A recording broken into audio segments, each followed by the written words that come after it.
new under the sun. And so what Peter is addressing, and this is so funny because this says Peter's readers needed this reminder because in their day, as in ours, the grace card was being played as an excuse for immoral living, and the knowledge of God, like I know God's card, was being used for the lack of obedience. Peter wanted to make sure his readers didn't buy into those deceptive heresies that lured many into a false sense of security. Dude, hold on. Read that thing about the knowledge. Hold Well, on. he said they're playing the grace card as an excuse for immoral living, Yeah. and then the knowledge of God card for lack of obedience. Wow. So it's kind of like, well, I know God, I can do what I want, but I know him, and so it's like I'm secure. Yeah. Cool. Oh, that's so us right now. But God has called you to live a certain way. That is so us right now, dude. I'm just thinking like how many specifically. I think Us is in the American church. Us is the American church, and I'm gonna harp on a people group for a little bit. But some of our old saints, they know better. Yeah. And I'm just gonna speak my little caveat here because I know that I am extroverted preacher in the game, so I'm biased. But what I've seen in culture right now, specifically with older people, is we're all good about our Bible, but we don't know about all that community. We ain't got time for all that.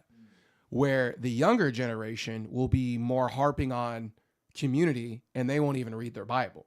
And so we got these two different generations where the generation is more about the experience and the feeling and the community, which is wonderful and beautiful. And then we have the older generation that is like, yeah, all about that word. And it's like, I'm wondering what it looked like for those generations, like to come together so that we can both grow and mature and become good on both ends, you know? And I just see that even with the American church where we'll be consumed with our knowledge of what we know is right from wrong. And we'll be trolling people on the internet. But then I said this last time, but then our lifestyle doesn't even have hints of reflecting Jesus, like in areas that we know we should be obedient in. And so I just find it very interesting. And I just want to say that I don't want to be too mean right now, but I do notice that the older generation will skip out on community and the younger generation will skip out on the discipline of reading their Bible. And we need to come together in that. So remembering is important. And Peter communicates that I love the NLT says paying attention, what's the word? The bold above verse 12 says paying attention to scripture. Verse 12 says, therefore, I always, there's this word's used a lot. He's like, remember always. I always remind you about these things, even though you already know them and are standing firm in the truth you have been taught. So he's talking to, that's such a perfect segue because you're talking about seasoned believers. He's talking to people. He's not embellishing here. He says, you already know them. You're standing firm in the truth. And yet I feel compelled to remind you. Why? Yeah. Because someone can start strong but not finish strong. And what is important? It is important how you end. Wow. Yeah. Yeah. It doesn't matter how you flash out. Yeah. And yes, and because I'm like, I don't think anyone would pull this parallel, but like you're saved, like the Lord has you. Like I'm not saying you can just fall away very easily, but what I'm saying is you can start strong and not end strong. And Peter is clearly aware of that because that is what he is referencing. And just because someone was grounded in the truth did not, and this is what he's saying, it doesn't guarantee that you're going to remain so. I'm not saying that one can lose their salvation, but Peter, who is very aware of being on a high and then falling, like you talked about this today, like so well. The denial, but there's also another one. There is Peter walking on water. Yeah. And so Peter is super hyped. Oh, no, wait, sorry. Let me set the scene. The disciples are crossing a sea and the waves were high and they were struggling to get to the other end. Jesus was praying on a mountain and he decided to cross over to the other side.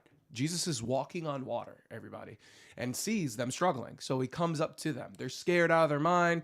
And he's like, don't worry, it is I, don't be afraid. And Peter's like, if it's you, Lord, tell me to come out to you. And he's like, it is I, come to me. Peter walks on water, bold man.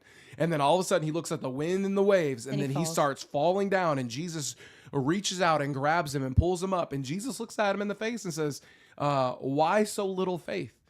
And they walked back into the boat and the whole sea calmed and was still, and everyone began to worship him. Now, Peter was on the high. The brother walked on water. Listen, if I walked on water, bro, If I walked on water, I'd be like, yo, what's up? Right? So he walks on water, but then as soon as while he was doing his thing, he was like, you know what? I just don't see you. And he fell in, right? And then the Lord picked him up and pulled him back up. And so he knows what it's like to rise and to fall. So it's like Peter understands what it feels like to be a follower of Jesus, but at some point in his journey to be spiritually strong, to fall, to get back up. And so Peter's a fighter. I like him. I mean, yes, he's fighting, man. He's ain't feisty, quitting. but which is a character trait of the Christian walk. It's like we're not going to walk perfectly, but when we fall, we get back up.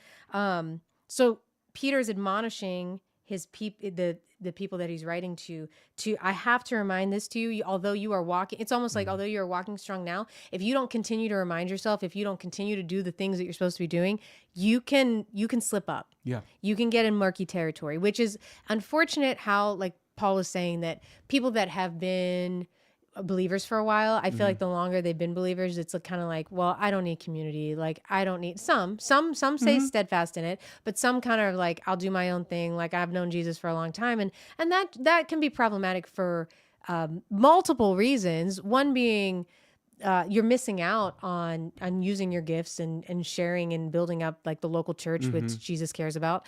But then also I think you can start to get like wackadoo